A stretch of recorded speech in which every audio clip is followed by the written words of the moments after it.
Okay, guys, I need to talk about something with a new Mario Kart trailer, right? Part of the Switch 2 showcase, Mario Kart 9 or whatever, because there's something brewing in my brain and it needs to get out. Okay, you don't understand.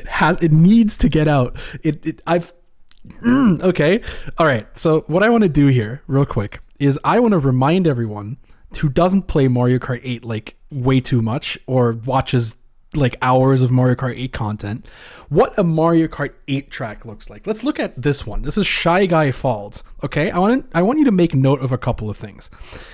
All right, this is the world record set by, who is this?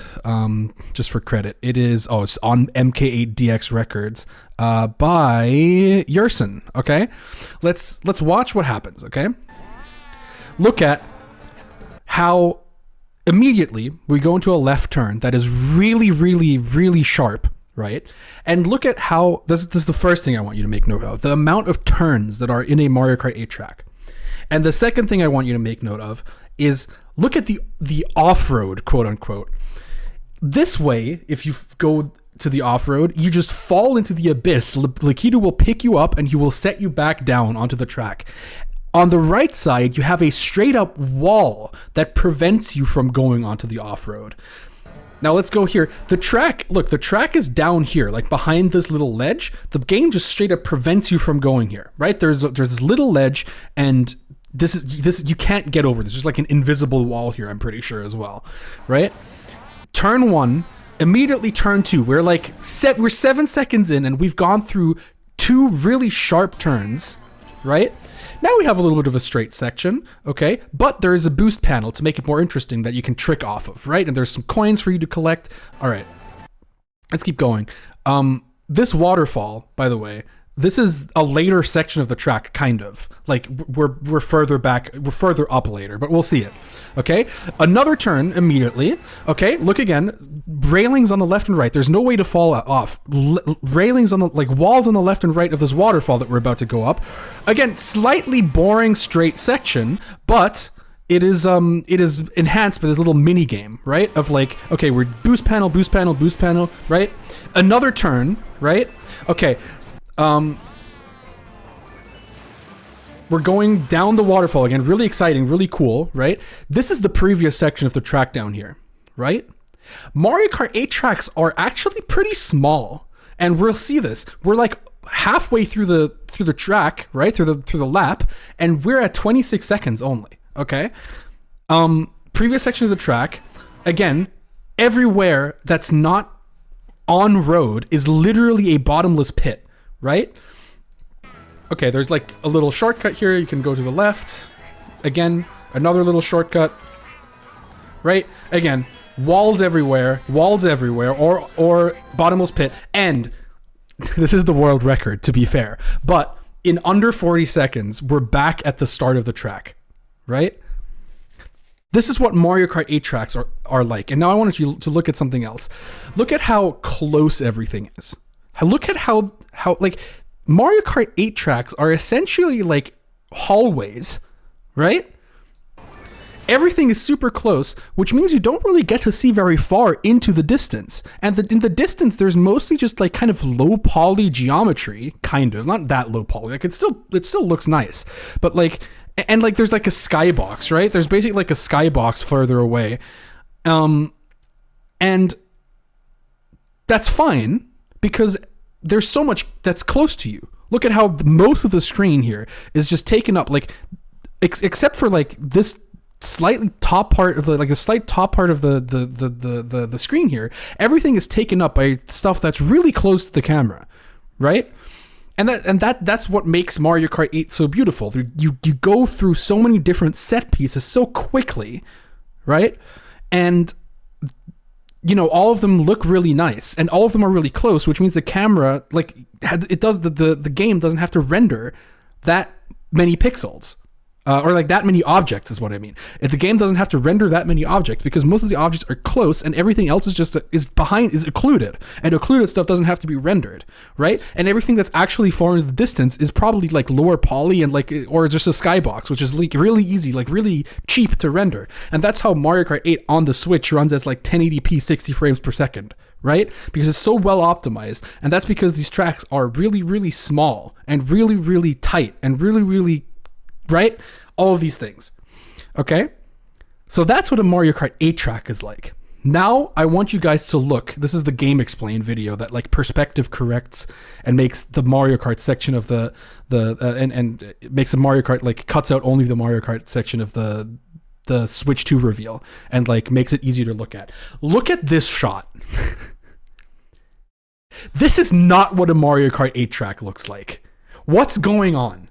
Like, there is so much off-road. Like, look at, like, if you had a golden mushroom, look at how far you could drive out there. And there's stuff over there. There's, like, cacti. There's, like, poles. In the distance, there's all of these rocky, like, mushroom-shaped mountains, right? This is not what Mario Kart 8 tracks look like. There are a couple that let you go this far off-road and, like, don't have railings. Like, Calamari Desert is a good example. But that's a retro track from the N64 that they brought back in Mario Kart 8, right? So, you know, the Mario Kart 8 tracks themselves are usually not like this. They're not this open. You can't go this far off-road. And now, to be fair, I'm not saying that you will actually be able to go over there, right? Actually, if you like drive off the road, Lakitu will probably pick you up and put you back, right? But the point is that Mario Kart 8 didn't do this in the first place. They don't even let you go this far off. They try to minimize having to use Lakitu like that. Like just having like these death zones that you go into and then he puts you back, right? Also, just look at how long and straight this part of the track is. It's like all the way over there. It's completely straight. Like there's a little bit, it goes a little bit down, goes a little bit up. There's a boost panel here or there. But like this, like imagine driving this on 50cc. This would be so boring, right? And now obviously I'm not suggesting that the game will be boring. Like that's one possibility. They just messed up the design, or I don't know, maybe they figured out that actually making these tracks a little bit bigger, a little bit more quote unquote boring, and not have so many twists and turns and change set pieces so rapidly is actually fun as well. But we'll get to it, okay? So super long. Where's the way back? How do you get back to the start, right? We've driven, like if you go back here, we've driven a little right and then we went left again, and we've only gone away from the goal, like from the finish line. And like if this is supposed to go back, we should see the way back. Is this the way back? Like this like side road that crosses here? Like maybe it could be. I'm not saying it like there's still possibilities. Everything that I'm saying here can be explained away in other ways. So I don't want to like say definitively one thing or another. But I mean, I haven't said anything, but I don't want to definitively say one thing or the other, but I'm just pointing out a lot of things that really stand out to me as someone who's played the heck out of Mario Kart 8, right? You would usually be like, if you can see so far in the distance, which is unusual, but you can't really see like exactly like where the track goes back. Maybe it's like Luigi Circuit where you go back like this, or maybe it's just one of those like 3-section tracks, right? In Mario Kart 8 you had like Mount Wario and some other tracks like that where it wasn't 3 laps but 3 sections. And that's what other people are theorizing as well here, that this is more of a sectioned track, right? And you'd never actually return to the finish line, which is cool. Those are making a return. But then that's also interesting that they choose that one to show off the new game, right? Now, so that's one thing. It's really open, right? It's really wide open, really long, really big. Everything's big. You can see far in the distance. There's something else that I want to draw your attention to. If we go further to the start, and other people have pointed all of this out. Like, I'm not saying anything new. If you've watched any Mario Kart 8 videos, then you've heard all of this before. But look at these barricades, right? The road actually goes around here. Like if we go back a little bit, I don't know if you can see it better at the start, like in the distance. Not really. Yeah, thanks, Andre. Yeah, but you can see these barricades, and there's actual road here. Now, There's a couple possibilities. Again, everything is explainable. The first possibility is that this is actually a 3-lap track, like a normal 3-lap track, or maybe a 2-lap track or something. And this works like the tour tracks in Mario Kart 8, where after you do 1 lap, these barricades are gone and you go a different way. That would already be pretty cool, right? I'm not saying that that isn't a possibility. That would already be pretty cool. Another possibility is that it works like Mario Kart Tour, like the actual mobile game where there's multiple versions of each track, right? That's another possibility. Maybe these barricades are gone if you select Mario Bros. Circuit 2 or B or Alt or whatever, right? That's a possibility. Again, everything explainable. But I am getting such a strong vibe. And I want to just say the name of a franchise now. Okay? Try to think of what I could maybe be referring to. I also am not super familiar with this genre, so I might be saying stupid stuff here. But I remember watching my cousin back in the day play Need for Speed. Okay, like Underground or whatever, Undercover or whatever they were all called, right? And the way that those games worked, let me open Paint, is that you had like a predefined street network, right? Like these are all streets. Like it's a fully modeled city, right? You can drive around this and do quests and stuff, right? And it's like driving around in like GTA almost, right? Like Grand Theft Auto. But you can then also do races for which one section of the track is taken as a racetrack, right? And in this case, all of these streets are like barricaded off, right? And you're just allowed to drive along these sectioned off streets, right? That's kind of the vibe I'm getting here, that there's actually like this big sort of open world that you might not be able to drive around in as an open world. I'm not saying that we're getting like open world Mario Kart with like quests and stuff or anything, but I'm saying that maybe the way that this Mario Kart works is that there is a fully modeled, fully designed, cohesive, structured world, and the tracks are just parts of that world. And like this track is like this road or something, and then here's the finish line, and then this finish line is the starting line of like the next track or something like that, right? Like this is track 1 here, and then the next track in the Grand Prix is like this track, right? Does that make sense?